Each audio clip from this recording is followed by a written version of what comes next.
रमजान के अंदर एक रात है शबे कद्र। एक रात की फजीलत ये है 1000 महीनों से बेहतर है। 1000 महीने में कैलकुलेट करोगे कैलकुलेटर पर 84 साल। क्या मतलब? एक रात में कुरान पढ़ोगे सवाब मिलेगा 84 साल कुरान पढ़ने से भी ज्यादा। एक रात नमाज पढ़ोगे 84 साल नमाज पढ़ने से ज्यादा सवाब मिलेगा। ये शबे कद्र की फजीलत है। अब मैं आपसे पूछता हूं कौन सी रात शबे कद्र है? मौली साहब नहीं पता। इतना पता है रमजान के आखिरी अशरे की किसी एक रात में है, लेकिन कौन सी रात है नहीं पता। जानते हो शबे कद्र कौन सी रात है? ये इल्म अल्लाह ताला दुनिया में उतारने वाला था, मगर दो सहाबी आपस में लड़ पड़े तो अल्लाह ताला ने इस इल्म को उठा लिया। अगर वो न लड़े होते और आपस में इख्तिलाफ न किया होता उन्होंने शबे कद्र के बारे में, तो अल्लाह ताला एग्जैक्ट बता देता कि 25वीं रात शबे कद्र है या 27वीं रात शबे कद्र है या 23वीं रात शबे कद्र है। दो लोगों ने झगड़ा किया, अल्लाह ने शबे कद्र का इल्म उठा लिया। इख्तिलाफ हमेशा, जब इंसान गुनाह करता है तो इख्तिलाफ पैदा होता है मेरे प्यारे साथियों। इसीलिए अल्लाह के नबी जब नमाज खड़ी होती थी सहाबे किराम से कहा करते थे अकीमू सुफूफकुम, मेरे सहाबा नमाज सही कर लो, सफे दुरुस्त कर लो। ऐ मेरे सहाबा अपनी सफों को दुरुस्त कर लो। लतुकीमुन्ना सुफूफकुम औ लयुखालिफन्नल्लाहु बैना कुलूबिकुम, ऐ मेरे सहाबा तुम अपनी सफों को सीधा नहीं करोगे तो अल्लाह ताला तुम्हारे दिलों के बीच में दूरी पैदा कर देगा। यानी एक सुन्नत आप छोड़ेंगे नमाज के अंदर, अगर सबको सीधा नहीं करेंगे और कदम से कदम और कंधे से कंधा मिला के खड़े नहीं होंगे तो अल्लाह ताला दिल में दूरी पैदा कर देगा। और आज दूरी पैदा हो गई है मेरे भाई। वीडियो देखा आपने? फेसबुक के ऊपर यूट्यूब के ऊपर वीडियो आ गया है। एक मुसलमान को चंद नौजवान पकड़ते हैं, जैसे आजकल बहुत सारे मुसलमानों को मॉब लिंचिंग के लिए पकड़ के उनसे नारे लगवाए जाते हैं। एक मुसलमान को पकड़ के कहते हैं तू बता आला हजरत को मानता है कि नहीं मानता है, तू बता तू फला फला को काफिर मानता है कि नहीं मानता है। उसके मुंह से जबरदस्ती ये नारा निकलवाते हैं और तब उसको जाने देते हैं ये मुसलमान मुसलमान के साथ कर रहा है। एक मसलक का आलिम गिरफ्तार होता है दूसरे मसलक का, कि लोग खुशी मनाते हैं कि चलो अच्छा हुआ दूसरे मसलक का आलिम गिरफ्तार। लगेगी आग तो घर और भी आएंगे जद में, यहां पे सिर्फ हमारा मकान थोड़ी है मेरे भाई। जब नफरत की आग लगेगी तो दूसरों के घर भी जलेंगे, सिर्फ एक इंसान का घर नहीं जलेगा। अगर आज जमात अहले हदीस का कोई आलिम अगर मुसीबत में है और दूसरे मसलक के लोग खुशी मना रहे साहब चलो अहले हदीसों का मौलवी गिरफ्तार हो गया और मुसीबत में फंस गया, तो आज हमने देखा अभी हाल में मामला पेश आया। मुफ्ती सलमान अजहरी साहब जो है मुंबई के बरेलवी मसलक के आलिम हैं, हमारा उनसे अकीदे का इख्तिलाफ है, मसलक का इख्तिलाफ है, लेकिन वो अपनी जगह है। लेकिन बहरहाल वो मुसलमानों के एक जमात के आलिम हैं। उनको अभी जूनागढ़ के अंदर उन्होंने एक बयान में एक शेर पढ़ा था, उस शेर की वजह से उनको अरेस्ट कर लिया पुलिस ने। हालांकि जमानत मिल गई है, फिलहाल वो रिहा हो गए, लेकिन अभी केस चल रहा है। मेरे भाइयों ये हालात है। डॉक्टर जाकिर नायक के ऊपर मसाइल आए, मुसीबतें आई, आज वो बेचारे इंडिया के बाहर हैं। उनको लेकर के कितने लोगों ने बड़ी खुशी मनाई कि चलो भाई डॉक्टर जाकिर नायक अरेस्ट हो गए, बाहर चले गए और इंडिया से बाहर चले गए, लोगों ने खुशी मनाई। उनका इदारा बंद हो गया, उनका स्कूल बंद हो गया, उनका चैनल बैन कर दिया, लोगों ने खुशी मनाई थी। मेरे प्यारे साथियों ये आपस में नफरत और अदावत क्यों पैदा होती है? जब इंसान गुनाह करता है, गुनाहों की वजह से इंसान के दिल में दूरियां पैदा। और जानते हो एक नुकसान और है गुनाह का। जब इंसान गुनाह करता है तो उसके बीवी और बच्चों के अखलाक पर भी असर पड़ता है। बच्चे नाफरमान क्यों हैं? बीवी नाफरमान क्यों है? कभी गौर करना। बाप गुटखा खा रहा है, बाप बीड़ी पी रहा है, बाप सिगरेट पी रहा है, बाप शराब पी रहा है और ये उम्मीद करता है मेरा बेटा 5 टाइम का नमाजी हो सकता है, पॉसिबल है। लेकिन अगर बाप अगर बदचलन है तो औलाद भी बदचलन है। अगर माँ बदचलन है तो बेटियां भी बदचलन होगी। माँ बाप का असर पड़ता है बच्चों के ऊपर। इसलिए अगर चाहते हो हमारे बच्चे सही हो जाएं, हमारी बेटियां सही हो जाएं, तो अपने अखलाक और किरदार को हमें अच्छा बनाना पड़ेगा। जब तक हम गुनाहों से नहीं बचेंगे, हमारी औलाद की अल्लाह ताला उनकी इस्लाह नहीं करेगा। इसीलिए कुरान हमसे ये कहता है, अपनी औलाद को भी जहन्नम की आग से बचाने की फिक्र करो और अपने आप को भी जहन्नम की आग से बचाने की फिक्र करो। या अय्युहल्लज़ीना आमनू क़ू अनफुसकुम व अहलीकुम नारा, ऐ ईमान वालों अपने आप को और अपने घर वालों को जहन्नम की आग से बचाओ। अब ये तो हो गए गुनाहों के नुकसानात।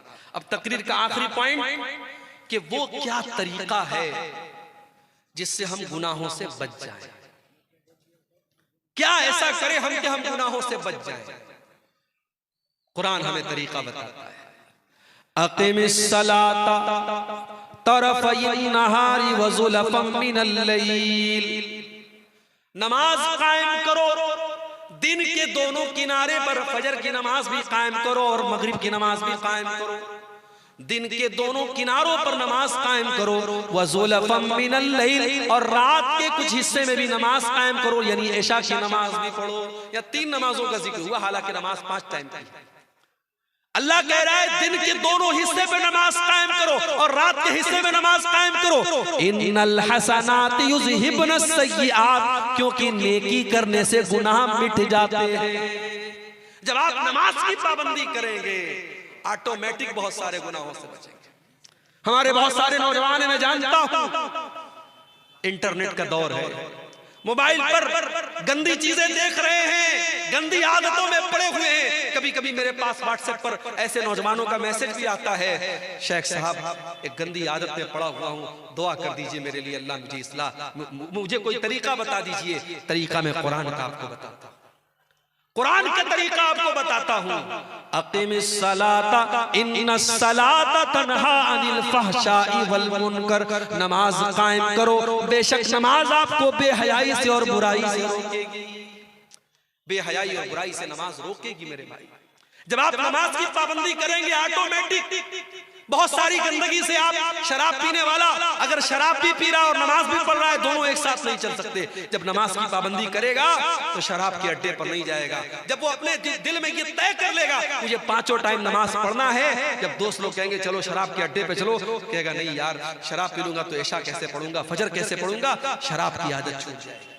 मोबाइल पर गंदी चीजें देख करके अपने आप को जो इंसान नापाक कर लेता था, जब उसे इस बात की चिंता होगी मुझे सुबह फजर की नमाज पढ़नी है, वो मोबाइल को बंद कर देगा, अपने आप को दूर करेगा, नहीं मुझे फजर की नमाज पढ़नी है। अपने दिल में ये अहद कर लो मेरे नौजवान साथियों, अगर इस गंदगी से अपने आप को बचाना चाहते हो, अपने दिल में ये अहद कर लो मुझे नमाज की पाबंदी करना है। और एक चीज और बता देता हूं, कभी आपने देखा होगा कैमरा लगा होता है एयरपोर्ट पर, कटिहार स्टेशन पे भी लगा हुआ है, पटना स्टेशन पर भी लगा हुआ है, बड़े बड़े मॉल में लगा होता है। कैमरा क्यों लगा रहता है? उस कैमरे का नाम क्या होता है? CCTV camera, security camera. उस कैमरे का मकसद क्या होता है? चोर चोरी करने के पहले सोच ले तेरी रिकॉर्डिंग हो रही है, किसी लड़की को छेड़ने वाला सोच ले तेरी तस्वीर आ रही है कैमरे के अंदर। कैमरा का डर चोर को खबरदार कर देता है, छेड़ने वाले को खबरदार कर देता, नहीं गलत काम मत करना, कैमरा रिकॉर्ड कर रहा है। दुनिया के कैमरे से डरने वालों, अल्लाह का कैमरा भी ऑन है 24 घंटे। अल्लाह की नजर तुम्हारे ऊपर 24 घंटे है। अल्लाह के फरिश्ते अपने कैमरे में सब रिकॉर्ड कर रहे हैं और अल्लाह का कैमरा कभी ऑफ होने वाला नहीं है। व इन्ना अलैकुम लहाफिज़ीन किरामन कातिबीन यअलमूना मा तफ़अलून, मेरे किरामन कातिबीन तुम्हारी एक एक एक्टिविटी को रिकॉर्ड कर रहे हैं, एक एक अमल को लिख रहे हैं। मा यल्फिज़ु मिन क़ौलिन इल्ला लदैहि रक़ीबुन अतीद, बंदा जब अपने मुंह से कोई लफ्ज भी निकालता है फरिश्ते उसको भी रिकॉर्ड करते हैं। मेरे प्यारे साथियों, जब ये दिल में डर पैदा होगा, अल्लाह का कैमरा सब रिकॉर्ड कर रहा है, इंसान गुनाहों से बचेगा। और गुनाहों से बचना है तो तीसरा काम ये करो, कुरान से अपना ताल्लुक जोड़ो। कुरान के अंदर ये कमाल है कि कुरान पढ़ने वाला जब कुरान से अपना ताल्लुक जोड़ता है, अल्लाह के कलाम का नूर उसे गुनाहों से बचाता है। वनुनज़्ज़िलु मिनल क़ुरआनि मा हुवा शिफ़ाउन व रहमा। ये कुरान लोगों के लिए शिफा है और ये कुरान लोगों के लिए रहमत है। कुरान में बुखार का इलाज नहीं है, कुरान में जुकाम का इलाज नहीं है, कुरान में हमारी रूह की बीमारियों का इलाज है। कुरान हमारे रूह की जो बीमारियां होती है, जो गुनाहों की बीमारियां होती हैं, कुरान हमारी रूह की बीमारियों का इलाज करता है। कुरान की तिलावत पाबंदी से करो मेरे भाई। आज के दौर में तो मोबाइल मौजूद है, मोबाइल पर कुरान का ऐप डाउनलोड कर लो, डेली कोशिश करो आधा पारा, 1 पारा, 1.5 पारा, 2 पारा, जितनी अल्लाह आपको तौफीक देता है, डेली कुरान की तिलावत करो, बहुत सारे गुनाहों से आप बचोगे। और तीसरा काम बता रहा हूं, नोट करो, अस्सदक़तु तुत्फ़िउ ग़ज़बर रब्ब। सदका खैरात करने से अल्लाह ताला की नाराजगी दूर होती है। अपनी आदत बना लो। ज़कात तो जो देना है। 1 लाख रुपया अल्लाह ने मुझे दिया, मुझे 2,500 ज़कात देना है। 1 करोड़ दिया है, 2.5 लाख देना है, वो तो ज़कात है। सदका खैरात।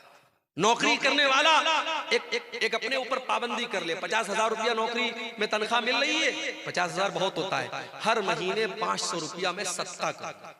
ज़कात जो साल में देता हूं वो अलग है, सदका करूंगा। दुकानदार है, दुकान पर डेली 1000 की बिक्री करता है, तय कर ले 1000 की बिक्री हो रही है, 50 रुपया रोज सदका करो। सदका करने को अपनी जिंदगी की आदत बना लो। और मैं अपना पर्सनल एक्सपीरियंस आपको बता रहा हूं, बहुत सारी मुसीबतों को अल्लाह टाल देगा, बहुत सारे गुनाहों से बचाएगा, बहुत सारे एक्सीडेंट से अल्लाह ताला आपको बचाएगा। मैंने जिंदगी में तजर्बा किया है, सदका खैरात करने से अल्लाह ताला बहुत सारे मुसीबतों से और गुनाहों से हमें बचाता है मेरे भाई। और फिर भी अगर गुनाह हो जाए, तौबा कर लो मेरे भाई।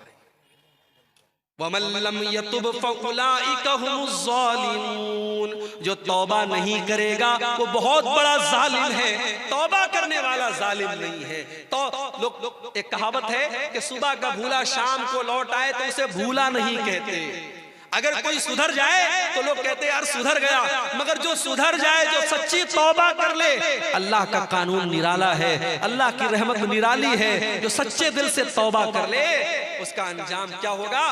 फउलाइका युबद्दिलुल्लाहु सय्यिआतिहिम हसनात। जो सच्चे दिल से तौबा करेगा अल्लाह ताला उसके गुनाहों को नेकियों में बदल देगा। कल तक उसने जितने गुनाह किए हैं अल्लाह उसके गुनाहों को कन्वर्ट कर देगा नेकियों में, उसके नामे अमाल में नेकियां लिख दी जाएगी अगर सच्ची तौबा करेगा। और सच्ची तौबा किसको कहते हैं, ये आखिरी बात बता रहा हूं, इसको नोट कर लो और बात खत्म करते हैं। मैं भी बीमार हो गया, आज इत्तेफाक से मनिहारी घाट से कटिहार तक बाइक पर बैठ के आया, ठंडी ठंडी हवाएं चल रही थी, सर्दी का काफी असर हो गया। मुझे तो लगा कि तकरीर भी हो पाएगी कि नहीं हो पाएगी, लेकिन अल्लाह जज़ाए खैर दे, यहाँ के लोगों ने दवा वगैरह खिलाई और विक्स वगैरह की भाप लेके मैं आया तो आपके सामने मैं तकरीर कर पाया हूँ। ये अल्लाह की तौफीक है मेरे भाई, और आप लोगों की मोहब्बत है कि मैंने आपके सामने इतनी बातें रख दी। ये आखिरी बात बयान करके बात खत्म कर रहा हूँ कि जब हम तौबा करें तो कुरान कहता है सिर्फ तौबा नहीं करना है, तूबू इलल्लाहि तौबतन नसूहा, सच्ची तौबा करना है। सच्ची तौबा कैसी होती है, नोट कर लो, सच्ची तौबा वो होती है जिसके अंदर 3 कंडीशन पाई जाए। पहली कंडीशन ये है, आप जिस गुनाह से तौबा कर रहे हैं उस गुनाह को छोड़ दीजिए। शराबी तौबा करना चाहता है, शराब छोड़ दे। जानी तौबा करना चाहता है, जिना छोड़ दे। बेनमाजी तौबा करना चाहता है, नमाज पढ़ना शुरू कर दे। जिस गुनाह में आप मुब्तला है पहले उस गुनाह को छोड़ दीजिए, पहला काम। दूसरा काम, अपने गुनाह पर शर्मिंदगी महसूस, यार मैं गलत करता था, मुझे ऐसा नहीं करना चाहिए था, ये एहसास होना चाहिए।